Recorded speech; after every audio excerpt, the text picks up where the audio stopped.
ಗುರುಭ್ಯೋ ನಮಃ ಪರಮಗುರುಭ್ಯೋ ನಮಃ. ಶ್ರೀಮದಾನಂದತೀರ್ಥ ಭಗವತ್ಪಾದಾಚಾರ್ಯ ಗುರುಭ್ಯೋ ನಮಃ. ವ್ಯಾಸಾಯ ಭವನಾಶಾಯ ಶ್ರೀಶಾಯ ಗುಣರಾಶಯೇ ಹೃದ್ಯಾಯ ಶುದ್ಧವಿದ್ಯಾಯ ಮಧ್ವಾಯ ಚ ನಮೋ ನಮಃ.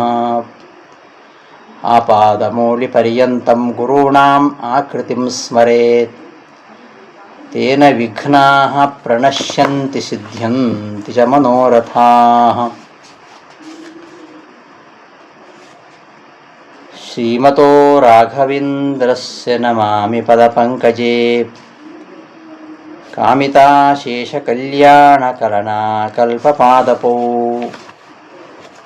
ವಾದೇ ವಿಜಯಶೀಲಾಯ ವರದಾಯ ವರಾರ್ಥಿನಾಂ ವದಾನ್ಯಜನಸಿಂಹಾಯ ವರದೇಂದ್ರಾಯ ತೇ ನಮಃ. ಶ್ರೀ ಗುರುಭ್ಯೋ ನಮಃ.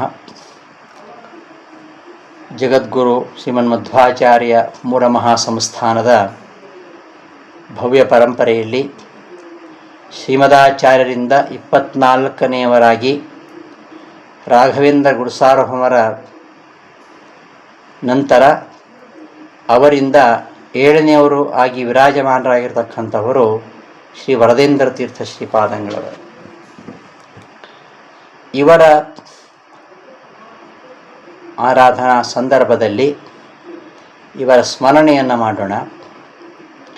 ವರದೇಂದ್ರ ತೀರ್ಥರು ಪೂರ್ವಾಶ್ರಮದಲ್ಲಿ ಶ್ರೀ ಬಲರಾಮಾಚಾರ್ಯರು, ಶಾಷ್ಟಿಕ ಕುಲಭೂಷಣರಾಗಿರ್ತಕ್ಕಂತಹ ಶ್ರೀ ಬಲರಾಮಾಚಾರ್ಯರು ತಮ್ಮ ಪ್ರಾರಂಭದ ಅಧ್ಯಯನವನ್ನು ವಿದ್ವಾಂಸರಾಗಿರ್ತಕ್ಕಂತಹ ತಮ್ಮ ತಂದೆಯವರಲ್ಲಿ ಪಡೆದು ಅನಂತರ ಪ್ರಕಾಂಡ ಪಂಡಿತರಾಗಿರತಕ್ಕಂತಹ ವಾದೀಂದ್ರ ತೀರ್ಥರಲ್ಲಿ ಶಾಸ್ತ್ರಾಭ್ಯಾಸವನ್ನು ಮಾಡಿದವರು. ಬಾಲ್ಯದಲ್ಲಿಯೇ ಅತ್ಯದ್ಭುತವಾಗಿರತಕ್ಕಂತಹ ಪ್ರತಿಭಾ ಸಾಮರ್ಥ್ಯಗಳನ್ನು ಮೆರೆದಂತಹ ಬಲರಾಮಾಚಾರ್ಯರಿಗೆ ಸ್ವತಃ ಅವರ ಅಣ್ಣನವರು ಹಾಗೂ ಆಶ್ರಮ ಗುರು ಆಗಿರತಕ್ಕಂತಹ ಶ್ರೀ ವಸುಧೇಂದ್ರ ತೀರ್ಥರ ಒಂದು ಮಾರ್ಗದರ್ಶನ ಲಭ್ಯವಾಯಿತು. ಈ ಎಲ್ಲದರ ಫಲವಾಗಿ ಬಲರಾಮಾಚಾರ್ಯರು ಕಾವ್ಯ, ವ್ಯಾಕರಣ, ತರ್ಕ, ಅಲಂಕಾರ, ವೇದಾಂತ, ಮೀಮಾಂಸ ಇವೇ ಮೊದಲಾದ ಸಕಲ ಶಾಸ್ತ್ರಗಳಲ್ಲಿಯೂ ಕೂಡ ಅದ್ವಿತೀಯ ಪಾಂಡಿತ್ಯವನ್ನು ಸಂಪಾದಿಸಿಕೊಂಡು ಆ ಸಂದರ್ಭದಲ್ಲಿ ಇದ್ದಂತಹ ಅನೇಕ ಪ್ರಕಾಂಡ ಪಂಡಿತರ ಅಗ್ರಸಾಲಿನಲ್ಲಿ ವಿರಾಜಮಾನರಾದರು. ನೂರಾರು ವಿದ್ವನ್ಮಣಿಗಳು ತಯಾರಾಗ್ತಾರೆ. ಅಂತಹ ವಿದ್ವನ್ಮಣಿಗಳಲ್ಲಿ ಪ್ರಮುಖರಾಗಿರತಕ್ಕಂಥವರು ಮಾನ್ವಿಯ ಜಗನ್ನಾಥದಾಸರೆಂದೇ ಪ್ರಸಿದ್ಧರಾಗಿರತಕ್ಕಂತಹ ಶ್ರೀನಿವಾಸಾಚಾರ್ಯರು. ಶ್ರೀನಿವಾಸಾಚಾರ್ಯರು ಮಾನವಿಯ ಸಮೀಪದಲ್ಲಿದ್ದಂತಹ ಬ್ಯಾಗವಟ್ಟಿ ಎಂಬ ಸ್ಥಳದವರು. ಅಲ್ಲಿನ ಶಾನಭೋಗರಾಗಿದ್ದಂತಹ ನೃಸಿಂಹದಾಸರ ಸುಪುತ್ರರು. ಸಾಕ್ಷಾತ್ ಪುರಂದರದಾಸರಿಂದಲೇ ಸ್ವಪ್ನ ಮೂಲಕವಾಗಿ ನರಸಿಂಹ ವಿಠಲ ಎಂಬ ಅಂಕಿತವನ್ನು ಪಡೆದು ಹರಿದಾಸರಾಗಿದ್ದವರು. ಅಂತಹ ನರಸಿಂಹದಾಸರು ಸುಮತೀಂದ್ರ ತೀರ್ಥರ ಬಳಿಯಲ್ಲಿ ಶಾಸ್ತ್ರಾಧ್ಯಯನವನ್ನು ಮಾಡಿದವರು. ರಂಗನೊಲೊಮೆ ಭಾಗವತರೆಂದು ಹರುಷದಿ ದಾಸರಾಯ ಗುರುಪುಂಗವ ಸುಮತೀಂದ್ರರಾಯ ಕರೆದ ನಿನ್ನ ದಾಸರಾಯ ಎಂದು ಜಗನ್ನಾಥದಾಸರೇ ಹೇಳುವ ಹಾಗೆ ನರಸಿಂಹದಾಸರ ಒಂದು ಸಾತ್ವಿಕ ಸ್ವಭಾವ, ಹರಿಗುರುಳಲ್ಲಿದ್ದಂತಹ ಒಂದು ಭಕ್ತಿ, ಇದನ್ನೆಲ್ಲ ನೋಡಿ ಪರಮಾನಂದ ಭರಿತರಾಗಿರತಕ್ಕಂತಹ ಸುಮತೀಂದ್ರ ತೀರ್ಥ ಶ್ರೀಪಾದಂಗಳವರು ಆ ನರಸಿಂಹದಾಸರನ್ನು ರಂಗನೊಲಿದ ಭಾಗವತರು ಅಂತ ಕರೆದು ಸನ್ಮಾನ ಮಾಡಿದರು ಅಂತ ವಿಚಾರ ತಿಳಿದು ಬರುತ್ತೆ. ಇಂತಹ ಪರಮ ಸಾತ್ವಿಕ ಸಂಪನ್ನರಾಗಿರತಕ್ಕಂತಹ ಈ ನರಸಿಂಹದಾಸರ ಸುಪುತ್ರರಾಗಿರತಕ್ಕಂತಹ ಶ್ರೀನಿವಾಸಾಚಾರ್ಯರು ತಮ್ಮ ತಂದೆಯವರ ಅಪೇಕ್ಷೆಯಂತೆ ಪಂಡಿತ ವರೇಣ್ಯರಾಗಿರತಕ್ಕಂತಹ ಈ ಬಲರಾಮಾಚಾರ್ಯರ ಬಳಿ ಸುಮಾರು 12 ವರ್ಷಗಳಿಗಿಂತಲೂ ಹೆಚ್ಚು ಶಾಸ್ತ್ರ ಅಧ್ಯಯನ ಮಾಡಿ ಅಪರಿಮಿತವಾಗಿರತಕ್ಕಂತಹ ಪಾಂಡಿತ್ಯವನ್ನು ಸಂಪಾದಿಸಿಕೊಂಡು ಗುರುಗಳ ಒಂದು ಪ್ರಶಂಸೆಗೆ ಪಾತ್ರರಾಗ್ತಾರೆ. ತಮ್ಮ ವ್ಯಾಸಂಗದ ಅವಧಿಯಲ್ಲಿ ತಮ್ಮ ಪ್ರವಚನ ಪಟುತ್ವ ಆಶು ಕವಿತ್ವದಲ್ಲಿ ಸಾಕಷ್ಟು ಪರಿಣತಿಯನ್ನು ಗಳಿಸಿ ಬಹಳ ಪ್ರೀತಿಪಾತ್ರರಾಗ್ತಾರೆ. ತಮ್ಮ ವಿದ್ಯಾಗುರುಗಳಾಗಿರ್ತಕ್ಕಂತಹ ಬಲರಾಮಾಚಾರ್ಯರು ಮುಂದೆ ವರದೇಂದ್ರ ತೀರ್ಥರೆಂಬ ಹೆಸರಿನಿಂದ ಪೀಠಾಧಿಪತಿಗಳಾಗುವ ಹೊತ್ತಿಗೆ ಜಗನ್ನಾಥದಾಸರಾಗಿ ಹರಿದಾಸ ಚತುಷ್ಟಯರಲ್ಲಿ ಸ್ಥಾನವನ್ನು ಪಡೆದುಕೊಂಡಂತಹ ಶ್ರೀನಿವಾಸಾಚಾರ್ಯರು ತಮ್ಮ ಗುರುಗಳ ಮಹಿಮೋತ್ಕರ್ಷವನ್ನು ಬಣ್ಣಿಸ್ತಕ್ಕಂತಹ ವರದೇಂದ್ರ ಪಂಚರತ್ನ ಮಾಲಿಕೆ ಎಂಬ ಕೃತಿಯನ್ನು ರಚಿಸ್ತಾರೆ ಎಂಬ ಹೇಳಿಕೆ ಇದೆ. ಶ್ರೀ ವರದೇಂದ್ರ ತೀರ್ಥರ ವ್ಯಕ್ತಿತ್ವ, ಅವರ ಜೀವಿತದ ಅಪೂರ್ವ ಅಂಶಗಳನ್ನು ಒಳಗೊಂಡಿರತಕ್ಕಂತಹ ಈ ಅಮೂಲ್ಯವಾಗಿರತಕ್ಕಂತಹ ಕೃತಿ ನಮಗೆ ಉಪಲಭ್ಯವಿದ್ದಂತೆ ಕಾಣಲ್ಲ. ಜಗನ್ನಾಥ ವಿಠಲ ಎಂಬ ಮುದ್ರಿಕೆಯಿಂದ ನೂರಾರು ಪದಪದ್ಯ ಸುಳಾದಿಗಳನ್ನು, ಅಲ್ಲದೆ ಕನ್ನಡ ನ್ಯಾಯಸುಧಾ ಅಂತ ಪ್ರಖ್ಯಾತವಾಗಿರತಕ್ಕಂಥ ಹರಿಕಥಾಂಸಾರವೆಂಬ ಮೇರುಕೃತಿಯನ್ನು ರಚಿಸಿ ವಿದ್ವಾಂಸರ ಹೆಗ್ಗಳಿಕೆಗೆ ಪಾತ್ರರಾಗ್ತಾರೆ. ವರದೇಂದ್ರ ತೀರ್ಥರಿಗೆ ಜಗನ್ನಾಥದಾಸನ ಮೇಲೆ ತುಂಬ ಪ್ರೀತಿ, ಪರಮೋಚ್ಚವಾಗಿರತಕ್ಕಂತಹ ಪ್ರೀತಿ, ಅಷ್ಟೇ ವಿಶ್ವಾಸ ಅನ್ನೋದಕ್ಕೆ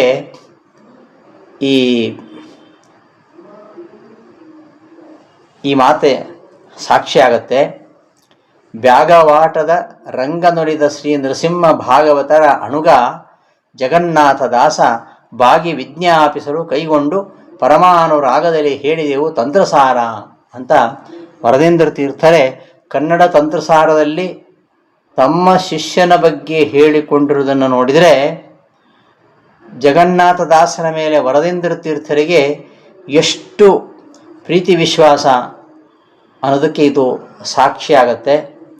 ಜಗನ್ನಾಥದಾಸರು ಕೂಡ ವರದೇಂದ್ರನ ಕುರಿತು ಅನೇಕ ಕೀರ್ತನೆಗಳನ್ನು ರಚಿಸ್ತಾರೆ. ತಮಗೆ ವಿದ್ಯಾದಿ ಸಕಲ ಸಂಪತ್ತುಗಳನ್ನು ನೀಡಿ ಪರಮಾನುಗ್ರಹ ಮಾಡಿದಂತಹ ಗುರುಗಳಾದ ವರದೇಂದ್ರ ತೀರ್ಥರನ್ನು ಕುರಿತು 2 ಕೀರ್ತನೆಗಳನ್ನು ರಚಿಸಿ ಅವರ ಮಹಿಮೆಗಳನ್ನು ಮುಕ್ತ ಕಂಠದಿಂದ ಕೊಂಡಾಡಿದ್ದಾರೆ. ಅವರೇ ರಚನೆ ಮಾಡಿರತಕ್ಕಂತಹ ಕೀರ್ತನೆಯಲ್ಲಿ ನತಜನ ಬಂಧು ನೀನೆಂದು ತಿಳಿದು ನುತಿಸಿದೆ ಗುಣಗಣ ಸಿಂಧು ಪ್ರತಿಗಾಣೆ ನಿಮಗೆ ಸುವೃತಿವರ ಪ್ರಣತ ಕಾಮಿತ ಕಲ್ಪ ತರವೆ ನಿರ್ಜಿತ ಮಾರ್ಗಣ ಕ್ಷಿತಿಪರಿಗೆ ಪ್ರತಿದಿನದಿ ಪರಮಾದ್ಭುತವೆನಿಸುವುದು ನಿಮ್ಮ ದಾನ ಪ್ರತಿದಿ ಸಾಂಪ್ರತ ಮಧುರ ವಚನ ಶಾಸ್ತ್ರ ಪ್ರವಚನ ಎಂಬ ಜಗನ್ನಾಥದಾಸರ ಈ ಮಾತುಗಳು ವರದೇಂದ್ರ ತೀರ್ಥರು ನಿತ್ಯ ನಡೆಸ್ತಾ ಇರತಕ್ಕಂತಹ ಆ ಪರಮಾದ್ಭುತವಾಗಿರತಕ್ಕಂತಹ ಪಾಠ ಪ್ರವಚನ, ದಾನ ಧರ್ಮ ಇವುಗಳ ಮೇಲೆ ಬೆಳಕು ಚೆಲ್ತಕ್ಕಂತಹ ಈ ಸಾಲುಗಳನ್ನು ನೋಡಿದರೆ ವರದೇಂದ್ರ ತೀರ್ಥರ ಮೇಲೆ ಎಷ್ಟು ಅವರಿಗೆ ಗೌರವ ಇತ್ತು ಅಂತ ಗೊತ್ತಾಗತ್ತೆ. ಅಲ್ಲದೆ ಹರಿಕಥಾಂಸಾರದ ಬಹುತೇಕ ಪದ್ಯಗಳನ್ನು ತಮ್ಮ ವಿದ್ಯಾಗುರುಗಳಾಗಿರತಕ್ಕಂತಹ ವರದೇಂದ್ರ ತೀರ್ಥರ ಸನ್ನಿಧಾನದಲ್ಲಿ ರಚನೆ ಮಾಡಿದ್ದಾರೆ ಅಂತ ಒಂದು ಪ್ರತೀತಿ ಇದೆ. ಇದಲ್ಲದೆ ಸವಣೂರಿನ ಮಹಾಮಹಿಮರಾಗಿರ್ತಕ್ಕಂತಹ ಸತ್ಯಬೋಧ ತೀರ್ಥರು ಸೇರಿದಂತೆ ಆ ಸಂದರ್ಭದಲ್ಲಿ ಅನೇಕ ಪೀಠಾಧಿಪತಿಗಳೊಂದಿಗೆ ವರದೇಂದ್ರ ಸ್ವಾಮಿಗಳು ಮಧುರವಾಗಿರತಕ್ಕಂತಹ ಮೈತ್ರಿಯನ್ನು ಹೊಂದಿದ್ದರು ಎಂಬುದಾಗಿ ತಿಳಿದುಬರುತ್ತೆ. ಇಂತಹ ವರದೇಂದ್ರ ತೀರ್ಥರು ವಸುಧೇಂದ್ರ ತೀರ್ಥರಿಂದ ಸನ್ಯಾಸವನ್ನು ಸ್ವೀಕಾರ ಮಾಡ್ತಾರೆ. ಶ್ರೀಮಠದ ಪರಂಪರೆಯಲ್ಲಿ ಬೆಳಗಿದಂತಹ ಯತಿವರೇಣ್ಯರಲ್ಲಿ ವಸುಧೇಂದ್ರ ತೀರ್ಥರ ಆಡಳಿತಾವಧಿ ಅದು ಉಲ್ಲೇಖಾರ್ಹವಾಗಿರತಕ್ಕಂಥದ್ದು. ಪೂರ್ವಾಶ್ರಮದ ಚಿಕ್ಕಪ್ಪಂದಿರಾಗಿರತಕ್ಕಂತಹ ದಿಗ್ದಂದಿ ಪಂಡಿತರಾಗಿರ್ತಕ್ಕಂತಹ ವಾದೀಂದ್ರ ತೀರ್ಥರಲ್ಲಿಯೇ ವಸುಧೇಂದ್ರ ತೀರ್ಥರು ಸಕಲ ಶಾಸ್ತ್ರಗಳನ್ನು ಅಧ್ಯಯನ ಮಾಡಿ ಅಪಾರವಾಗಿರತಕ್ಕಂತಹ ಪಾಂಡಿತ್ಯವನ್ನು ಗಳಿಸಿಕೊಂಡಿದ್ದರು. ಶ್ರೀಗಳವರು ಚತುರ ಗ್ರಂಥಕರ್ತರೂ ಆಗಿದ್ದರು. ಅವರು ಸಂಸ್ಕೃತ ರಚನೆ ಮಾಡಿರತಕ್ಕಂತಹ ತಮ್ಮ ಗುರುಗಳಾಗಿರ್ತಕ್ಕಂತಹ ವಾದೀಂದ್ರ ತೀರ್ಥರ ಗುರುಗುಣಸ್ತವನದ ವ್ಯಾಖ್ಯಾನ ಮಾಡಿದ್ದಾರೆ ವಸುಧೇಂದ್ರ ತೀರ್ಥರು. ಹಾಗೆಯೇ ತಂತ್ರಸಾರಕ್ಕೆ ಮಾಡತಕ್ಕಂತಹ ವ್ಯಾಖ್ಯಾನ, ಹೀಗೆ ಅನೇಕ ಗ್ರಂಥಗಳನ್ನು ನಿರ್ಮಿಸಿದ್ದಾರೆ ಎಂಬ ಐತಿಹ್ಯವಿದ್ದರೂ ಕೂಡ ಅವು ಯಾವುವು ನಮಗೆ ಉಪಲಬ್ಧಿ ಇಲ್ಲ. ತಮ್ಮ ಜೀವಿತದ ಅಂತ್ಯದಲ್ಲಿ ಶಿರಗುಪ್ಪ ಸಮೀಪದಲ್ಲಿರತಕ್ಕಂತಹ ತುಂಗಭದ್ರಾ ನದಿ ತೀರದ ಕೆಂಚನಗುಡ್ಡ ಎಂಬ ಸ್ಥಳದಲ್ಲಿ ತಪೋನುಷ್ಠಾನಗೈಯುತ್ತಾ ಅಲ್ಲಿಯೇ ಬೃಂದಾವನಸ್ಥರಾಗ್ತಾರೆ. ಇಂತಹ ವಸುಧೇಂದ್ರ ತೀರ್ಥರು ವಸುಧಾತಲ ವಿಖ್ಯಾತಂ ವೈರಾಗ್ಯಾದಿ ಗುಣಾರ್ಣವಂ ವೇದ ವೇದಾಂಗ ಚತುರಂ ವಸುಧೇಂದ್ರ ಗುರುಂ ಭಜೆ ಎಂಬುದಾಗಿ ವರದೇಂದ್ರ ತೀರ್ಥರು ಅವರ ತಮ್ಮ ಗುರುಗಳಾಗಿರ್ತಕ್ಕಂತಹ ವಸುಧೇಂದ್ರರ ಚರಮ ಶ್ಲೋಕವನ್ನು ರಚಿಸಿ ಅರ್ಪಿಸ್ತಾರೆ. ಇಂತಹ ಮಹಾನುಭಾವರಾಗಿರ್ತಕ್ಕಂತಹ ವಸುಧೇಂದ್ರ ತೀರ್ಥ ಶ್ರೀಪಾದಂಗಳವರ ಕರಕಮಲ ಸಂಜಾತರಾಗಿ ಬಲರಾಮಾಚಾರ್ಯರು ತುರಿಯ ಆಶ್ರಮವನ್ನು ಸ್ವೀಕಾರ ಮಾಡಿ ವರದೇಂದ್ರ ತೀರ್ಥ ಎಂಬ ಆಶ್ರಮನಾಮದಿಂದ ಕ್ರಿಸ್ತಶಕ 1760 ವೃಷ ಸಂವತ್ಸರ ಆಶ್ವಿನ ಬಹುಳ ಸಪ್ತಮಿಯಂದು ವೇದಾಂತ ಸಾಮ್ರಾಜ್ಯ ಅಧಿಪತಿಗಳಾಗ್ತಾರೆ. ಈ ವಸುಧೇಂದ್ರ ಸೇವೆಯನ್ನು ಅವರ ಜೀವಿತಾಂತದವರೆಗೂ ಕೂಡ ಅವರು ಮಾಡಿದಂತಹ ಆ ಒಂದು ಕಾರ್ಯ ಅಪರಿಮಿತವಾಗಿರುವಂಥದ್ದು. ಹಾಗಾಗಿ ಇವರು ವಸುಧೇಂದ್ರಕರ ಸಂಜಾತರೆಂದೇ ಪ್ರಸಿದ್ಧರಾಗ್ತಾರೆ. ಸೂರ್ಯಕುಲ ವರೆಯ ವಸುಧೇಂದ್ರರಾಯ ಕರ ಸರೋರುಹದಿ ಜನಿಸಿ ಎಂಬುದಾಗಿ ಜಗನ್ನಾಥದಾಸರು ಸ್ತೋತ್ರ ಮಾಡ್ತಾರೆ. ಗುರುವೇ ವಸುಧೇಂದ್ರಕರ ಜಾತ ಸದ್ಗುಣ ಸಾಂದ್ರ ವರದೇಂದ್ರ ರಾಯ ಜಿತೇಂದ್ರ ಮರುತ ಮತಾಬ್ದಿ ಚಂದ್ರ ಅಂತ ಪ್ರಾಣೇಶದಾಸರು ಕೊಂಡಾಡ್ತಾರೆ. ವಸುಧೇಂದ್ರರ ಕರ ಬಿಸಜೋದ್ಭವ ತಾ ವಸುಧೆಯನಾಳುವ ಕುಸುಮದಳಾಂಬಕ ಎಂಬುದಾಗಿ ಗುರುಜಗನ್ನಾಥದಾಸರು ಕೊಂಡಾಡಿದ್ದಾರೆ. ಇದೇ ಮಾದರಿಯಲ್ಲಿ ಅನೇಕರು ಶ್ರೀಯವರನ್ನು ಕುರಿತು ತಮ್ಮ ಕೃತಿಗಳನ್ನು ರಚನೆ ಮಾಡಿದ್ದು ಗಮನಾರ್ಹ. ಶ್ರೀಗಳವರು ವಸುಧೇಂದ್ರ ತೀರ್ಥರ ಕರ ಸಂಜಾತರು ಮಾತ್ರ ಅಲ್ಲ, ತಮ್ಮ ಪರಂಪರೆಗೆ ಬಂದಿರತಕ್ಕಂತಹ ರಾಘವೇಂದ್ರ ಗುರುಸಾರ್ವಭೌಮರ ಕೃಪಾಪಾತ್ರರು ಆಗಿದ್ದಾರೆ. ಬೃಂದಾವನದಿ ನಿಂದಿರುವ ರಾಘವೇಂದ್ರರ ಧ್ಯಾನದಲ್ಲಿರುವ ಅಂದಣೇರಿ ತಾ ಮೆರೆವ ಭಕ್ತ ವೃಂದವ ಕಾದುಕೊಂಡಿರುವ ಎಂದು ವರದೇಶ ವಿಠಲದಾಸರು ಹಾಡಿದ ಹಾಗೆ ವರದೇಂದ್ರರು ಸದಾ ರಾಘವೇಂದ್ರರ ತೀರ್ಥರ ಧ್ಯಾನ ನಿರತರಾಗಿರ್ತಾರೆ. ಶ್ರೀಗಳವರು ರಾಯರಲ್ಲಿ ಮಾಡ್ತಾ ಇರತಕ್ಕಂತಹ ಭಕ್ತಿ, ರಾಯರು ವರದೇಂದ್ರರಲ್ಲಿ ಮಾಡಿರ್ತಕ್ಕಂತಹ ಅನುಗ್ರಹ ಮತ್ತು ಅವರಲ್ಲಿ ಇಟ್ಟಿರ್ತಕ್ಕಂತಹ ಸನ್ನಿಧಾನ ಇದು ಅಸಾಧಾರಣವಾಗಿರುವಂಥದ್ದು. ರಾಯರು ವರದೇಂದ್ರ ತೀರ್ಥರಲ್ಲಿ ಒಂದು ಅಂಶದಿಂದ ಸನ್ನಿಹಿತರಾಗಿದ್ದು ತಮ್ಮ ಅದ್ಭುತವಾಗಿರತಕ್ಕಂತಹ ಚರ್ಯೆ ಹಾಗೂ ಮಹಾತ್ಮೆಯನ್ನು ಅವರ ಮೂಲಕ ಪ್ರಕಟಪಡಿಸಿದ್ದರಿಂದ ವರದೇಂದ್ರರು ಹೋದಲ್ಲೆಲ್ಲ ರಾಘವೇಂದ್ರ ತೀರ್ಥರ ಪ್ರತಿನಿಧಿಗಳ ಹಾಗೆ ಶೋಭಿಸ್ತಾ ಇರ್ತಾರೆ. ಉತ್ತರ ಕರ್ನಾಟಕದ ಪುಣ್ಯನದಿಗಳಾಗಿರ್ತಕ್ಕಂತಹ ಕೃಷ್ಣ ಮತ್ತು ತುಂಗಭದ್ರೆಯರ ನಡುವೆ ಇರತಕ್ಕಂತಹ ಒಂದು ಪವಿತ್ರ ಪ್ರದೇಶ, ಹರಿದಾಸ್ ಸಾಹಿತ್ಯದ ಒಂದು ಪ್ರಸಿದ್ಧವಾಗಿರ್ತಕ್ಕಂತಹ ತಾಣ. ರಾಯಚೂರು ಜಿಲ್ಲೆಯ ಒಂದು ತಾಲೂಕು. ರಾಯಚೂರಿಗೆ ಸುಮಾರು 20 ಕಿಲೋಮೀಟರ್ ದೂರದಲ್ಲಿ ಈ ಊರಿದೆ. ಈ ಊರಿನಲ್ಲಿಯೇ ಜನಮೇಜಯರಾಯ ಪ್ರತಿಷ್ಠೆ ಮಾಡಿದ್ದಾನೆ ಅಂತ ಹೇಳ್ತಕ್ಕಂತಹ ಮುಖ್ಯ ಪ್ರಾಣದೇವರ ಪ್ರತಿಮೆ ಇದೆ. ಬಹಳ ಜಾಗೃತವಾಗಿರ್ತಕ್ಕಂತಹ ಸ್ಥಳ. ಅಲ್ಲಿ ಜಾತಿ ಮತ ಭೇದಗಳಿಲ್ಲದೆ ಅನೇಕ ಜನರು ಬರ್ತಾರೆ. ಇಲ್ಲಿರ್ತಕ್ಕಂಥ ಮುಖ್ಯ ಪ್ರಾಣದೇವರು ಕುಪ್ಪೆ ಭೀಮರಾಯನ ಗುಡಿ ಅಂತ ಹೇಳ್ತಾರೆ. ಅಲ್ಲಿಗೆ ಬಂದು ಹಲವರು ಅನೇಕ ರೀತಿಯಲ್ಲಿ ನಡ್ಕೊಳ್ತಾರೆ. ಈ ಕುಪ್ಪೆರಾಯರನ್ನು ಕುರಿತು ಅನೇಕ ಹರಿದಾಸರು ಪದ ಪದ್ಯ ಕೀರ್ತನೆಯನ್ನು ರಚನೆ ಮಾಡಿದ್ದಾರೆ. ಇಂತಹ ಪವಿತ್ರ ಸ್ಥಳವಾಗಿರತಕ್ಕಂತಹ ಈ ಲಿಂಗಸುಗೂರಿನಲ್ಲಿ ರಾಘವೇಂದ್ರ ಗುರುಸಾರ್ವಭೌಮರ ಅನುಗ್ರಹ ವಿಶೇಷದಿಂದಲೇ ಜನಿಸಿದಂತಹ ಯೋಗೀಂದ್ರ ರಾಯರು ಜಗನ್ನಾಥದಾಸರಿಂದ ಪ್ರಾಣೇಶ ವಿಠಲ ಎಂಬ ಅಂಕಿತದಿಂದ ದಾಸದೀಕ್ಷೆಯನ್ನು ಸ್ವೀಕಾರ ಮಾಡಿದರು. ಮಗುವಿನಂತಹ ಮುಗ್ಧ ಮನಸ್ಸುಳ್ಳಂತಹ ಸಾತ್ವಿಕ ಗುಣ ಸಂಪನ್ನರಾಗಿರತಕ್ಕಂತಹ ಪ್ರಾಣೇಶದಾಸರಿಗೆ ಹರಿಗುರುಗಳಲ್ಲಿ ಅಪರಿಮಿತವಾಗಿರತಕ್ಕಂತಹ ಶ್ರದ್ಧಾಭಕ್ತಿಗಳಿತ್ತು. ಇಂತಹ ಪ್ರಾಣೇಶದಾಸರ ಪುಣ್ಯವೇ ಫಲಿಸ್ತೋ ಎಂಬಂತೆ ಲಿಂಗಸೂರಿಗೆ ವರದೇಂದ್ರ ಸ್ವಾಮಿಗಳು ದಯಮಾಡಿಸ್ತಾರೆ. ದಾಸರ ಆಹ್ವಾನವನ್ನು ಮನ್ನಿಸಿ ಅವರ ಮನೆಯಲ್ಲಿಯೇ ಶ್ರೀಯವರ ವಾಸ್ತವ್ಯ.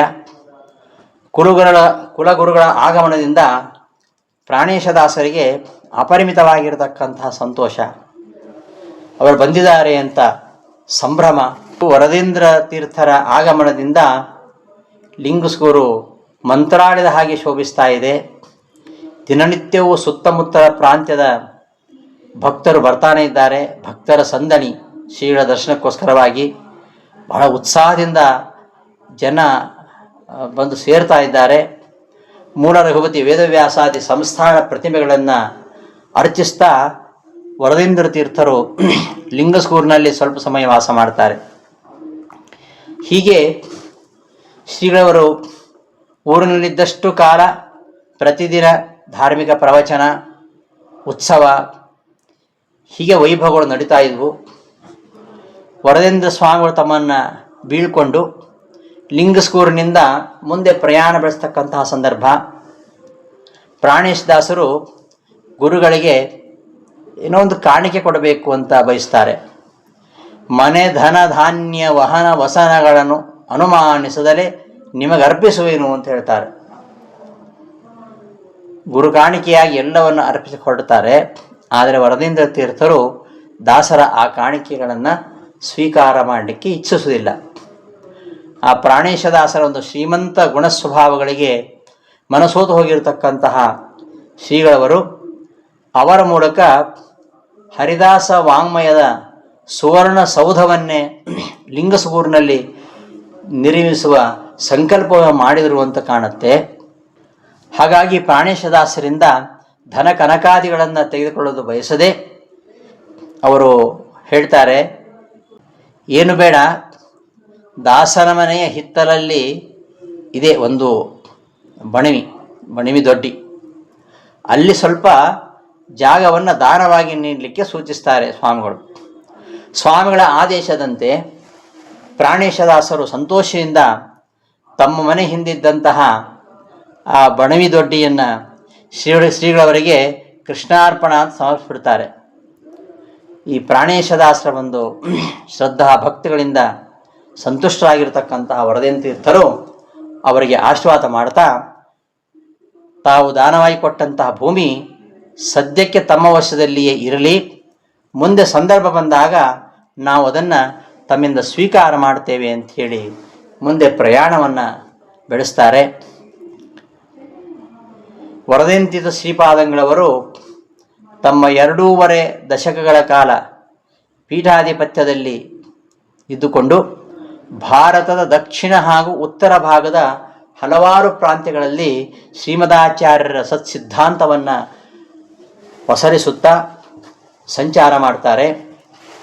ಕರಿ ಹಿಂಡಳು ಹರಿ ಹೊಕ್ಕ ತೆರದಿ ವಾದಿಗಳು ಕೀಳು ಮತವರ ಶಾಸ್ತ್ರಗಳಲ್ಲಿ ಗೆಲಿದು ಸುಬುದ್ಧಿಯವರದು ಜಗದೊಳು ಮೇರೆದ ಅಂತ ಪ್ರಾಣೇಶದಾಸರು ಒಂದು ಕೀರ್ತನೆಯಲ್ಲಿ ವಂದನೆ ಮಾಡಿರೈ ಗುರು ವರದೇಂದ್ರರ ಪಾಡಿರೈ ಎಂಬ ಕೀರ್ತನೆಯಲ್ಲಿ ಸ್ತುತಿಸಿದ ಹಾಗೆ ಮಾರ್ಗ ಮಧ್ಯದಲ್ಲಿ ಅನೇಕರು ಪರಮತೀಯ ಪಂಡಿತರು ಬರ್ತಾರೆ. ದಕ್ಷಿಣ ಹಾಗೂ ಉತ್ತರ ಭಾಗದ ಹಲವಾರು ಪ್ರಾಂತ್ಯಗಳಲ್ಲಿ ಅನೇಕ ಪ್ರಕಾಂಡ ಪಂಡಿತರು, ಪ್ರಚಂಡ ವಾಗ್ಮಿಗಳಾಗಿರ್ತಕ್ಕಂಥವರು ಮಾರ್ಗ ಮಧ್ಯದಲ್ಲಿ ಎದುರಾಗ್ತಾರೆ. ಅಂತಹ ಪರಮತೀಯ ಪಂಡಿತರನ್ನು ವಾಗ್ಯುದ್ಧದಲ್ಲಿ ಮಣಿಸಿ ಜಯಭೇರಿಯನ್ನು ಬಾರಿಸ್ತಾರೆ. ಅಂತಹ ವರದೇಂದ್ರ ತೀರ್ಥರ ವಿದ್ವತ್ತು, ಆ ವರದೇಂದ್ರ ತೀರ್ಥರ ವಿದ್ವತ್ತು ಹಾಗೂ ವಾಕ್ಚಾತುರ್ಯಕ್ಕೆ ಅಲ್ಲಿರ್ತಕ್ಕಂತಹ ಪಂಡಿತ ಮಂಡಳಿ ಬೆರಗಾಗಿ ನೋಡುತ್ತೆ. ಹೋದ ಕಡೆಯಲ್ಲೆಲ್ಲ ನೂರಾರು ಜನರು ಆ ವರದೇಂದ್ರ ತೀರ್ಥರ ಪ್ರವಚನದ ಪ್ರಭಾವಕ್ಕೆ ಒಳಗಾಗಿ ವೈಷ್ಣವ ದೀಕ್ಷೆಯನ್ನು ಸ್ವೀಕಾರ ಮಾಡ್ತಾರೆ. ಅನೇಕ ರಾಜ ಮಹಾರಾಜರು ಶ್ರೀಗಳವರನ್ನು ತಮ್ಮ ಆಸ್ಥಾನಕ್ಕೆ ಆಹ್ವಾನಿಸಿ ತುಂಬು ಸಭೆಯಲ್ಲಿ ಅವರನ್ನು ಸನ್ಮಾನಿಸಿ ಅಮೂಲ್ಯವಾಗಿರತಕ್ಕಂತಹ ಕಾಣಿಕೆಗಳನ್ನು ಸಮರ್ಪಣೆ ಮಾಡ್ತಾರೆ. ಹೀಗೆ ಶ್ರೀಗಳವರು ದಕ್ಷಿಣ ಪ್ರಾಂತ್ಯದ ಸಂಚಾರದಲ್ಲಿದ್ದಾಗ ಸೋಮದೇವ ನಾಯಕ ಅಂತ ಒಬ್ಬ ಅರಸ, ಕ್ರಿಸ್ತಶಕ 1774 ಜಯನಾಮ ಸಂವತ್ಸರ ಆಶ್ವಯುಜ ಶುದ್ಧ ಬಿದಿಗೆ ದಿವಸ ಮೂಲರಾಮದೇವರ ಸೇವಾರ್ಥವಾಗಿ ಭೂಮಿ ಕಾಣಿಕೆಗಳನ್ನು ದಾನವಾಗಿ ಕೊಡ್ತಾನೆ. ಅದು ಶಾಸನದಲ್ಲಿ ಉಲ್ಲಿಖಿತವಾಗಿದೆ. ಇದಲ್ಲದೆ ವೀರ ವೆಂಕಟ ತಿರುಮಲರಾಯ, ಬಸಾರ ಜಂಗ್ ಬಹದ್ದೂರ್ ಎಂಬ ರಾಜರು ಕೂಡ ಶ್ರೀಗಳವರ ತಪಶಕ್ತಿ, ಅವರ ವಿದ್ಯಾವೈಭವವನ್ನು ಗುರುತಿಸಿ ಅವರಿಗೆ ಅನೇಕ ಗ್ರಾಮಗಳನ್ನು ದಾನವಾಗಿ ನೀಡುತ್ತಾರೆ. ಹೀಗೆ ಶ್ರೀಗಳವರು ಸಂಚಾರ ಮಾಡ್ತಾ ಮುಂದೆ ದಾವಣಗೆರೆ ಜಿಲ್ಲೆಗೆ ಸೇರಿದಂತಹ ಚೆನ್ನಗಿರಿಗೆ ಬರ್ತಾರೆ. ಅಲ್ಲಿನ ಪುರಜನರ ಪ್ರಾರ್ಥನೆಯಂತೆ ರಾಘವೇಂದ್ರ ಗುರುಸಾರ್ವಭೌಮರ ಮೃತ್ತಿಕಾ ಬೃಂದಾವನವನ್ನು ಪ್ರತಿಷ್ಠಾಪನೆ ಮಾಡ್ತಾರೆ. ಶಾಲಿವಾಹನಕ್ಕೆ 1704 ಶುಭಕೃತ್ ಸಂವತ್ಸರದ ಮಾಘಶುದ್ಧ ಪಂಚಮಿ ಗುರುವಾರ ರೇವತಿ ನಕ್ಷತ್ರದ ಶುಭ ಮುಹೂರ್ತದಲ್ಲಿ ವರದೇಂದ್ರ ತೀರ್ಥರು ಈ ಮೃತ್ತಿಕಾ ಬೃಂದಾವನವನ್ನು ಪ್ರತಿಷ್ಠಾಪನೆ ಮಾಡಿದರು ಅಂತ ಸ್ಥಳ ಚರಿತ್ರೆ ನಮಗೆ ತಿಳಿಸುತ್ತೆ. ಹೀಗೆ ವರದೇಂದ್ರ ಸ್ವಾಮಿಗಳ ಒಂದು ತಪಪ್ರಭಾವದಿಂದ ಗುರುರಾಜರ ಈ ಮೃತ್ತಿಕಾ ಬೃಂದಾವನ ಸೇವಾರ್ಥಿಗಳ ಪಾಲಿಗೆ ಮಂತ್ರಾಲಯದ ಮೂಲ ಬೃಂದಾವನದ ಹಾಗೆಯೇ ಸರ್ವಾಭೀಷ್ಟಪ್ರದವಾಗಿ ಅದು ಆ ಪ್ರಾಂತ್ಯದ ಧಾರ್ಮಿಕ ಜಾಗೃತಿಗೆ ಕಾರಣವಾಗುತ್ತೆ. ವರದೇಂದ್ರ ತೀರ್ಥರು ಉತ್ತರ ಭಾರತದಲ್ಲಿ ಕೂಡ ಸಂಚಾರ ಮಾಡಿದ್ದರು ಅಂತ ಇತಿಹಾಸ ಹೇಳುತ್ತೆ. ಮಧ್ಯಪ್ರದೇಶದ ಗ್ವಾಲಿಯರ್ ಸಾಮ್ರಾಜ್ಯಕ್ಕೆ ಬಂದಾಗ ಅಲ್ಲಿನ ರಾಜನಿಂದ ಮನ್ನಣೆಯನ್ನು ಪಡೆದ ಪ್ರಕರಣವೇ ಇದಕ್ಕೆ ಸಾಕ್ಷಿ. ಶ್ರೀಗಳವರು ಗ್ವಾಲಿಯರ್ ನಗರಕ್ಕೆ ಬಂದಾಗ ಅವರ ಒಂದು ವಿದ್ಯಾಪ್ರೌಢಿಮೆ, ಅವರ ಕೀರ್ತಿಯನ್ನು ಕೇಳಿದಂತಹ ಆ ರಾಜ ಶ್ರೀಗಳವರನ್ನು ತನ್ನ ಅರಮನೆಗೆ ಆಹ್ವಾನಿಸ್ತಾನೆ.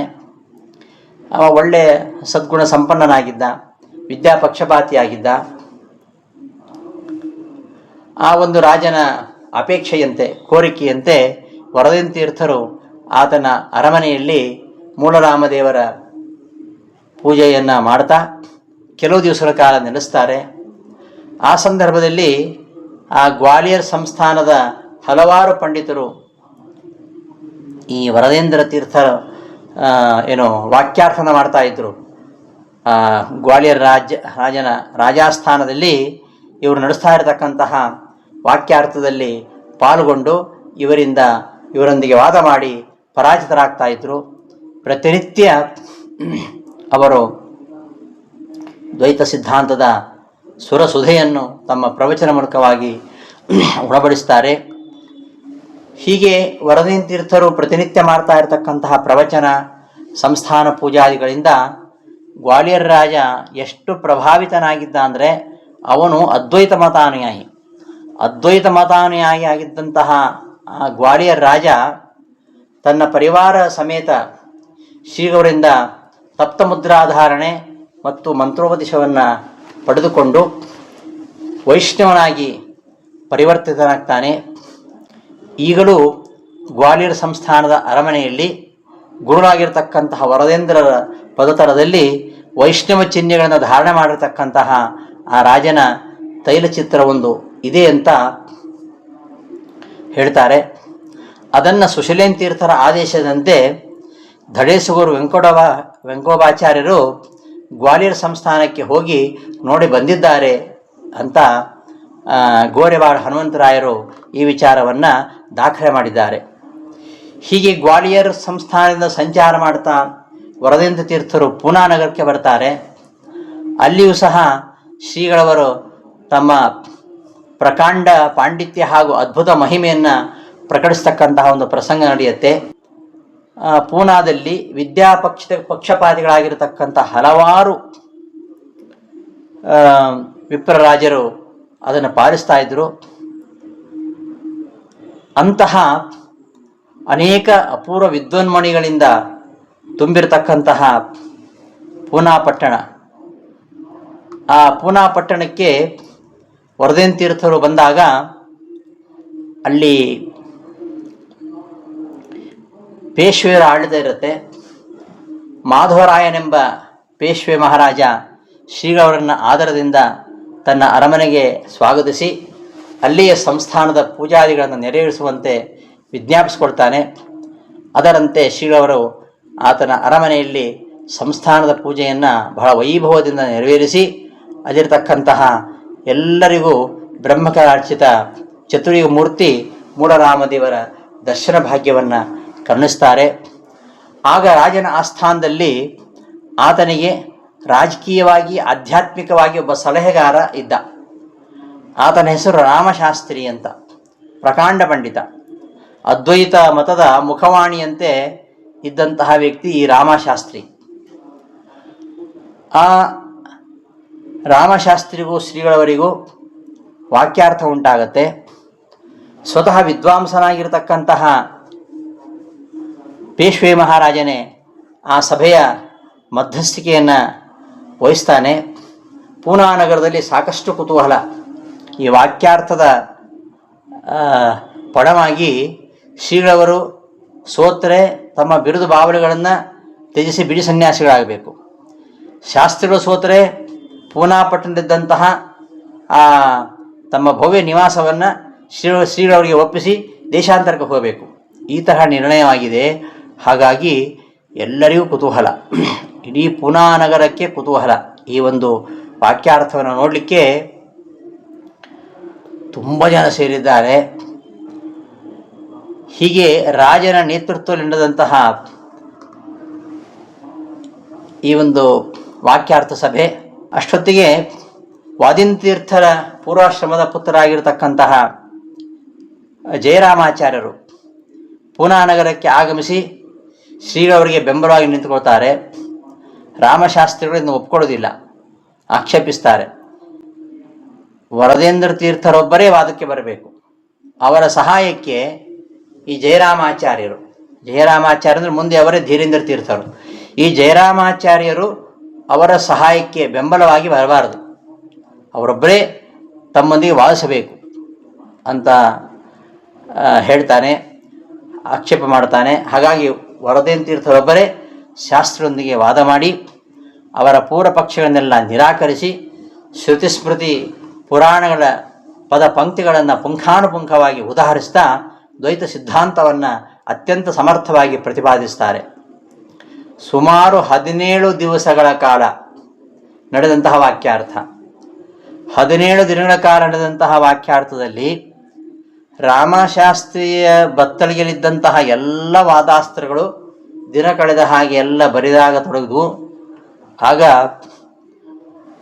ವಿದ್ವತ್ಸಭೆ ನಿರೀಕ್ಷಕ ಮಂಡಳಿ ವರದೇಂದ್ರ ಸ್ವಾಮಿಗಳೇ ಜೈಶಾಲಿಗಳಾದರು ಅಂತ ತೀರ್ಪನ್ನು ಸರ್ವಾನುಮತದಿಂದ ನೀಡುತ್ತಾರೆ.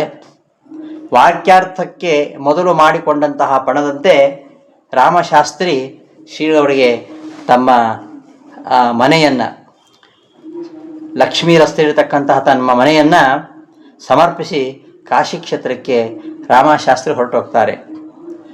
ಪುಣೆಯ ಪೇಶ್ವೆ ಮಹಾರಾಜ ವರದೇಂದ್ರ ತೀರ್ಥರಿಗೆ ಅನೇಕ ಅನರ್ಘ್ಯವಾಗಿರ್ತಕ್ಕಂತಹ ಕಾಣಿಕೆಗಳನ್ನು ನೀಡಿ ಸನ್ಮಾನಿಸ್ತಾನೆ. ಅಲ್ಲದೆ ಇನ್ನು ಮುಂದೆ ಎಲ್ಲಿಯೂ ಸಂಚಾರ ಕೈಗೊಳ್ಳದೆ ಪೂನಾ ನಗರದಲ್ಲೇ ವಾಸ ಮಾಡಬೇಕು ಅಂತ ವಿನಮ್ರವಾಗಿ ವಿಜ್ಞಾಪಿಸ್ಕೊಳ್ತಾನೆ. ಹೀಗೆ ವರದೇಂದ್ರ ಸ್ವಾಮಿಗಳು ತಮ್ಮ ಜೀವಿತದ ಅಂತ್ಯಕಾಲ ಬಂತು. ಪೇಳ್ವೆ ಮಹಾರಾಜನ ಕೋರಿಕೆಯಂತೆ ಅವರ ಸೇವೆಯನ್ನು ಸ್ವೀಕರಿಸ್ತಾ ಪೂನಾ ನಗರದಲ್ಲಿ ಹೆಚ್ಚು ವಾಸಿಸಲಿಕ್ಕೆ ಆರಂಭಿಸ್ತಾರೆ. ಪೇಶ್ವೆರಾಯನ ಮಧ್ಯಸ್ಥಿಕೆಯಲ್ಲಿ ರಾಮಶಾಸ್ತ್ರಿಗಳಿಂದ ವಾಕ್ಯಾರ್ಥದಲ್ಲಿ ಪಣವಾಗಿ ಪಡೆದುಕೊಂಡಂತಹ ಲಕ್ಷ್ಮೀ ರಸ್ತೆ ಇರತಕ್ಕಂತಹ ಭವ್ಯ ನಿವಾಸವನ್ನು ಮಠವಾಗಿ ಪರಿವರ್ತಿಸಿ ಅಲ್ಲಿಯೇ ಅವರು ಜಪತಪಾದಿಗಳನ್ನು ನಡೆಸ್ತಾ ಹೋಗ್ತಾರೆ. ತಮ್ಮನ್ನು ಆಶ್ರಯಿಸತಕ್ಕಂತಹ ಭಕ್ತವೃಂದಕ್ಕೆ ಮಾರ್ಗದರ್ಶನ ಮಾಡ್ತಾರೆ. ತಮ್ಮ ಜೀವಿತದ ಅಂತ್ಯಕಾಲ ಬಂತು ಅಂತ ಅರಿತಂತಹ ಶ್ರೀ ವರದೇಂದ್ರ ತೀರ್ಥರು ವಾದೀಂದ್ರ ತೀರ್ಥರ ಪೂರ್ವಾಶ್ರಮದ ಪುತ್ರರಾಗಿರತಕ್ಕಂತಹ ಜಯರಾಮಾಚಾರ್ಯರಿಗೆ ತುರ್ಯಾಶ್ರಮ ನೀಡಬೇಕು ಅಂತ ಅಪೇಕ್ಷೆಯಿಂದ ಅವರಿಗೆ ಹೇಳಿ ಕಳಿಸ್ತಾರೆ. ಆದರೆ ಜಯರಾಮಾಚಾರ್ಯರು ಸಕಾಲಕ್ಕೆ ಸರಿಯಾಗಿ ಪುಣೆಗೆ ಬರದೇ ಇದ್ದಾಗ ರಾಯರ ಇಚ್ಛೆಯನ್ನು ಅರಿತಂತಹ ವರದೇಂದ್ರ ತೀರ್ಥರು ತಮ್ಮ ಪೂರ್ವಾಶ್ರಮದ ಸಹೋದರಾಗಿರತಕ್ಕಂತಹ ಲಕ್ಷ್ಮೀನಾರಾಯಣಾಚಾರ್ಯರಿಗೆ ಸನ್ಯಾಸ ದೀಕ್ಷೆಯನ್ನು ಕೊಟ್ಟು ಶ್ರೀ ಭುವನೇಂದ್ರ ತೀರ್ಥರು ಅಂತ ನಾಮಕರಣ ಮಾಡ್ತಾರೆ. ಅಂತಹ ವರದೇಂದ್ರ ತೀರ್ಥರು ಕ್ರಿಸ್ತಶಕ 1723 85 ವಿಶ್ವಾವಸು ಸಂವತ್ಸರ ಆಷಾಢ ಶುದ್ಧ ಷಷ್ಠಿ ದಿವಸ ಪುಣ್ಯನಗರಿ ಎನಿಸಿರತಕ್ಕಂತಹ ಪೂನಾ ನಗರದ ತಮ್ಮ ಮಠದಲ್ಲಿಯೇ ಸಿದ್ಧಾಸನಾರೂಢರಾಗಿ ತಮ್ಮ ಅರ್ಚಾಮೂರ್ತಿಯಾಗಿರತಕ್ಕಂತಹ ಶ್ರೀ ಮೂಢರಾಮದೇವರ ಪಾದ ಪದ್ಮಗಳನ್ನೇ ಧ್ಯಾನಿಸ್ತಾ ಲಯಚಿಂತನೆಯನ್ನು ಮಾಡಿ ತಮ್ಮ ದೇಹವನ್ನು ತ್ಯಾಗ ಮಾಡ್ತಾರೆ. ಇಂತಹ ಶ್ರೀಗಳ ಪವಿತ್ರ ದೇಹವನ್ನು ಅಲ್ಲಿಯೇ ನಿಕ್ಷೇಪ ಮಾಡಿ ವಿದ್ಯುಕ್ತವಾಗಿ ಬೃಂದಾವನವನ್ನು ಸ್ಥಾಪನೆ ಮಾಡ್ತಾರೆ. ಅವರ ಕರಗಾನ ಸಂಜಾತರಾಗಿರ್ತಕ್ಕಂತಹ ಭುವನೇಂದ್ರ ತೀರ್ಥರು ವಾದಯೇ ವಿಜಯ ಶೀಲಾಯ ವರದಾಯ ವರಾರ್ಥಿನಾಂ ವದಾನ್ಯಜನ ಸಿಂಹಾಯ ವರದೇಂದ್ರಾಯತೆ ನಮಃ ಎಂಬ ಚರಮ ಶ್ಲೋಕವನ್ನು ರಚನೆ ಮಾಡಿ ಬೃಂದಾವನವನ್ನು ಪೂಜಿಸಿ ಅವರ ಗುಣಗಾನವನ್ನು ಮಾಡ್ತಾರೆ. ಮುಂದೆ ವಾದೀಂದ್ರರ ಪೂರ್ವಾಶ್ರಮದ ಪುತ್ರರಾಗಿರ್ತಕ್ಕಂತಹ ವಿದ್ವನ್ಮಣಿಗಳಾಗಿರ್ತಕ್ಕಂತಹ ಜಯರಾಮಾಚಾರ್ಯರು ಅವರು ವಿಜೇಂದ್ರರ ಸಾನ್ನಿಧ್ಯದಲ್ಲಿ ಧೀರೇಂದ್ರ ತೀರ್ಥ ಎಂಬ ಅಭಿಧಾನದಿಂದ ಸನ್ಯಾಸವನ್ನು ಸ್ವೀಕಾರ ಮಾಡಿ ತಮ್ಮ ಗುರುಗಳಾಗಿರ್ತಕ್ಕಂತಹ ವರದೇಂದ್ರ ತೀರ್ಥರ ಅಪೇಕ್ಷೆಯಂತೆ ಅವರ ನಿರ್ಯಾಣದ ಸಂದರ್ಭದಲ್ಲಿ ಅವರೇನು ಭುವನೇಂದ್ರರಿಗೆ ಆದೇಶ ನೀಡಿದ್ರು ಆ ಆದೇಶದಂತೆ ಧೀರೇಂದ್ರ ತೀರ್ಥರಲ್ಲಿ ತಮ್ಮ ವಿದ್ಯಾಭ್ಯಾಸವನ್ನು ಮುಂದುವರಿಸಿ ಅತ್ಯುನ್ನತವಾಗಿರ್ತಕ್ಕಂತಹ ಶಾಸ್ತ್ರ ಪ್ರೌಢಿಮೆಯನ್ನು ಗಳಿಸ್ಕೊಳ್ತಾರೆ. ಇದು ವರದೇಂದ್ರ ತೀರ್ಥರ ಚರಿತ್ರೆ. ಈ ವರದೇಂದ್ರ ತೀರ್ಥ ಚರಿತ್ರೆ ಹೇಳಬೇಕಾದರೆ ಇನ್ನೊಂದು ಅಂಶವನ್ನು ನಾವು ಹೇಳಲೇಬೇಕು. ಏನೆಂದರೆ ಪ್ರಾಣೇಶದಾಸರಿಗೆ ಮಾಡಿದಂತಹ ಒಂದು ವಿಶೇಷ ಅನುಗ್ರಹ. ಹಿಂದೆ ಪ್ರಾಣೇಶದಾಸರು ತಮ್ಮ ಹಿತ್ತಲ ದೊಡ್ಡಿಯನ್ನು ದಾನವಾಗಿ ಕೊಟ್ಟಿದ್ದರು. ಅದನ್ನು ಸ್ವೀಕಾರ ಮಾಡ್ತೇನೆ ಅಂತ ಹೇಳಿದ್ರು ವರದೇಂದ್ರ ತೀರ್ಥರು, ಆದರೆ ಅವರು ಸ್ವೀಕಾರ ಮಾಡಿರಲಿಲ್ಲ. ಹಾಗಾಗಿ ಈ ಪ್ರಾಣೇಶದಾಸರು ಲಿಂಗಸ್ಕೂರಲ್ಲಿ ಇದ್ದಾರೆ. ವರದೇಂದ್ರ ತೀರ್ಥರು ಬೃಂದಾವನಸ್ಥರಾದುವಂಥ ವಾರ್ತೆ ಕೇಳಿದ ಕೂಡಲೇ ತೀವ್ರ ಆಘಾತವಾಗತ್ತೆ. ಆಗ ಅವರು ತಮ್ಮನ್ನು ಅತಿಯಾಗಿ ಹಚ್ಚಿಕೊಂಡಿದ್ದರಿಂದಾಗಿ ಅವರಿಗೆ ತುಂಬ ದುಃಖ ಆಗತ್ತೆ. ಪ್ರಾಣೇಶದಾಸರಿಗೆ ಸ್ವಪ್ನ ಮೂಲಕವಾಗಿ ವರದೇಂದ್ರ ತೀರ್ಥರು ಪರಮಾನುಗ್ರಹ ಮಾಡಬೇಕು ಅಂತ ಸಂಕಲ್ಪ ಮಾಡ್ತಾರೆ. ತಮ್ಮ ಗುರುಗಳ ಬೃಂದಾವನ ಪ್ರವೇಶ ನಂತರ ತುಂಬ ದುಃಖ ತಪ್ತರಾಗಿ ತಳಮಳಿಸ್ತಾ ಇದ್ದಂತಹ ಪ್ರಾಣೇಶದಾಸರ ಕನಸಿನಲ್ಲಿ ವರದೇಂದ್ರರು ತೋರಿಕೊಂಡು ಹೇಳ್ತಾರೆ, ದಾಸರೇ, ತಾವು ಹಿಂದೆ ನಮಗೆ ನೀಡಿದಂತಹ ಭೂಮಿಯನ್ನು ಸಂದರ್ಭ ಬಂದಾಗ ಕೇಳ್ತೇವೆ ಅಂತ ಹೇಳಿದ್ದು ನೆನಪಿದೆಯಲ್ವಾ? ನಾವು ನಿಮ್ಮ ಊರಿಗೆ ಬರಲು ಬಯಸಿದ್ದೇವೆ. ನೀವು ನಮಗೆ ಕೊಟ್ಟಂತಹ ಸ್ಥಳದಲ್ಲಿ ಈಗ ದೊಡ್ಡ ಪ್ರಮಾಣದ ತುಳಸಿ ಗಿಡ ಒಂದು ಬೆಳೆದಿದೆ. ಅದರಲ್ಲಿ ನಾವು ಸನ್ನಿಹಿತರಾಗಿದ್ದೇವೆ. ಆ ಸ್ಥಳದಲ್ಲಿ ತಾವು ಒಂದು ಬೃಂದಾವನವನ್ನು ಕಟ್ಟಿಸಿ ಪೂಜಿಸ್ರಿ ಅಂತ ಆದೇಶಿಸ್ತಾರೆ. ಈ ಸ್ವಪ್ನದಲ್ಲಿ ವರದೇಂದ್ರ ತೀರ್ಥರ ದರ್ಶನದಿಂದ ಪುಲಕಿತರಾಗಿರ್ತಕ್ಕಂತಹ ಪ್ರಾಣೇಶದಾಸರು ಮರುದಿನ ಬೆಳಗ್ಗೆ ಎದ್ದು ತಮ್ಮ ಮನೆಯ ಆ ಹಿತ್ತಲಿನ ಬಣವಿ ದೊಡ್ಡಿಯ ಪ್ರದೇಶದಲ್ಲಿ ನೋಡ್ತಾರೆ, ಶೋಧಿಸ್ತಾರೆ. ಶ್ರೀಗಳು ಹೇಳಿದ ಹಾಗೆ ಅಲ್ಲಿ ದೊಡ್ಡದಾಗಿರ್ತಕ್ಕಂಥ ಒಂದು ತುಳಸಿ ಗಿಡ ಬೆಳೆದಿತ್ತು. ಪ್ರಾಣೇಶದಾಸರು ಆ ತುಳಸಿ ಗಿಡಕ್ಕೆ ಒಂದು ಬೃಂದಾವನವನ್ನು ಕಟ್ಟಿಸ್ತಾರೆ. ಅದೇ ಹೊತ್ತಿಗೆ ಆಶ್ಚರ್ಯ ಎಂಬಂತೆ ಶ್ರೀಗಳವರ ಸೂಚನೆಯ ಮೇರೆಗೆ ಪುಣೆಯಿಂದ ಮಂತ್ರಾಕ್ಷಿ ಸಮೇತ ಗುರುಗಳ ಮೂಲ ಪಾದಕೆಗಳು ಲಿಂಗಸೂರಿಗೆ ಬರ್ತಾವೆ. ಅಷ್ಟೊತ್ತಿಗೆ ವರದೇಂದ್ರ ಕರಗಮನ ಸಂಜಾತರಾಗಿರ್ತಕ್ಕಂತಹ ಭುವನೇಂದ್ರ ತೀರ್ಥರು ಅನುಗ್ರಹಪೂರ್ವಕವಾಗಿ ನರಸಿಂಹದೇವರ ಸಾಲಿಗ್ರಾಮವನ್ನು ಪ್ರಾಣೇಶದಾಸರಿಗೆ ಕಳಿಸಿಕೊಟ್ಟಿರ್ತಾರೆ. ಹೀಗೆ ವರದೇಂದ್ರ ತೀರ್ಥರು ಪ್ರಾಣೇಶದಾಸರಿಗೆ ಒಲಿದು ಅವರು ಭಕ್ತವರದರಾಗಿ ಲಿಂಗಸ್ಕೂರಲ್ಲಿ ನೆಲೆಸ್ತಾರೆ. ಗುರುಗಳ ಆಗಮನದಿಂದ ಅಲ್ಲಿ ಒಂದು ಹರಿದಾಸ ಸಾಹಿತ್ಯದ ಹೆಬ್ಬಾಗಿಲು ತೆಗೆದ ಹಾಗೆ ಆಗತ್ತೆ. ವರದೇಂದ್ರ ಸನ್ನಿಧಾನ ವಿಶೇಷದಿಂದಾಗಿ ದಾಸ ಸಾಹಿತ್ಯ ಸಂಗ್ರಹ ಹಾಗೂ ಸಂಶೋಧನೆಗೆ ಸುಭದ್ರವಾಗಿರತಕ್ಕಂತಹ ಒಂದು ನೆಲೆ ಅದು ಲಿಂಗಸ್ಕೂರಿನಲ್ಲಿ ನಿರ್ಮಾಣವಾಗುತ್ತೆ. ಹೀಗೆ ವರದೇಂದ್ರ ತೀರ್ಥರ ಒಂದು ಅನುಗ್ರಹದಿಂದ ಅದೇ ದಾಸರ ಪೀಳಿಗೆಯಲ್ಲಿ ಬಂದಂತಹ ಸುಂದರ ವಿಠಲಾಂಕಿತರಾಗಿರ್ತಕ್ಕಂಥ ಹನುಮಂತರಾಯರು ವರದೇಂದ್ರ ಹರಿದಾಸ ಸಾಹಿತ್ಯ ಮಂಡಲ ಅಂತ ಸ್ಥಾಪನೆ ಮಾಡಿ ಅದರ ಮೂಲಕವಾಗಿ ನೂರಾರು ಹರಿದಾಸರ ಅಮೂಲ್ಯ ಕೃತಿಗಳನ್ನು ಸಂಶೋಧಿಸಿ ಪ್ರಕಟಿಸಿದ್ದನ್ನು ನಾವು ಇವತ್ತಿಗೂ ಕಾಣ್ತೇವೆ. ಇಂತಹ ವರದೇಂದ್ರ ತೀರ್ಥರ ಪ್ರಭಾವ, ಅವರ ಒಂದು ತಪಸ್ಸು ಹಾಗೂ ಅವರು ಆ ರಾಮಶಾಸ್ತ್ರಿಯನ್ನು ಸೋಲಿಸುವ ಮೂಲಕವಾಗಿ ಅಲ್ಲಿ ಪೂನಾ ಪತ್ತನದಲ್ಲಿ ದ್ವೈತ ಸಿದ್ಧಾಂತವನ್ನು ಮೊಳಗಿಸಿ ಅಲ್ಲಿ ಮಠವನ್ನು ಸ್ಥಾಪಿಸಿದಂತಹ ವಿಚಾರ, ಇವೆಲ್ಲ ಅವರ ಚರಿತ್ರೆಯ ಗಲ್ಲುಗಳು ಇಂತಹ ವಿಚಾರಗಳನ್ನು ಅನುಸಂಧಾನ ಮಾಡಿಕೊಳ್ತಾ ಅಂತಹ ವರದಯಂತಿ ಶ್ರೀಪಾದನವರಿಗೆ ಭಕ್ತಿಪೂರ್ವಕವಾಗಿ ಪ್ರಣಾಮಗಳನ್ನು ಅರ್ಪಿಸ್ತಾ 4 ವಚನ ಕುಸುಮಗಳನ್ನು ಅಸ್ಮಂತರ್ಯಾಮಿ ರಾಘವೇಂದ್ರ ಸಾರ್ವಭೌಮರ ಅಂತರ್ಯಾಮಿಯಾಗಿರ್ತಕ್ಕಂತಹ ಮೂಲರಾಮದೇವರ ಪದತಲದಲ್ಲಿ ನನ್ನ 4 ವಚನ ಕುಸುಮಗಳನ್ನು ಸಲ್ಲಿಸ್ತೇನೆ. ಶ್ರೀಕೃಷ್ಣಾರ್ಪಣಮಸ್ತು. ಧನ್ಯವಾದಗಳು.